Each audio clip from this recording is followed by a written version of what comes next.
இப்ப குரு பகவான் கொஞ்சம் நல்ல நான் என் பாணியில காமெடியா சொல்றேன் உங்கள்கிட்ட.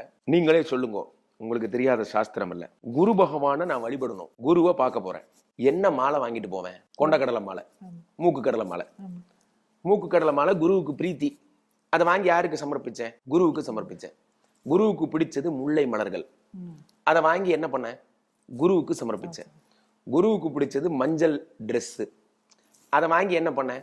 குருவுக்கு சமர்ப்பிச்சேன். குருவுக்கு பிடிச்சது தயிர் சாதம். அதை வாங்கி என்ன பண்ணேன்? குருவுக்கு சமர்ப்பிச்சேன். குருவுக்கு பிடிச்சது கனக புஷ்பராக கல்லு. இதை வாங்கி என்ன பண்ணும்? இதை வாங்கி நம்ம ஏன் போட்டுக்கணும்?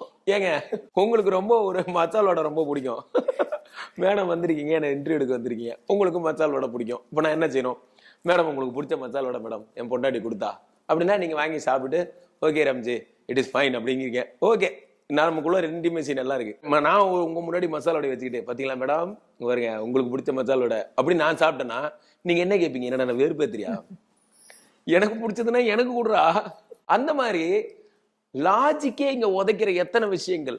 சென்னைன்னு பேர் வச்சிருந்தாங்க, மெட்ராஸ்னு பேர் வச்சிருந்தாங்க. மதராசப்பட்டினம் தான் இந்த ஊர் பேரு. மதராஸ், மெட்ராஸ் இந்த பேரு சென்னைன்னு மாத்திட்டீங்க. சென்னை எப்படி கடகடா கடகடான்னு வளர்ந்துருச்சா?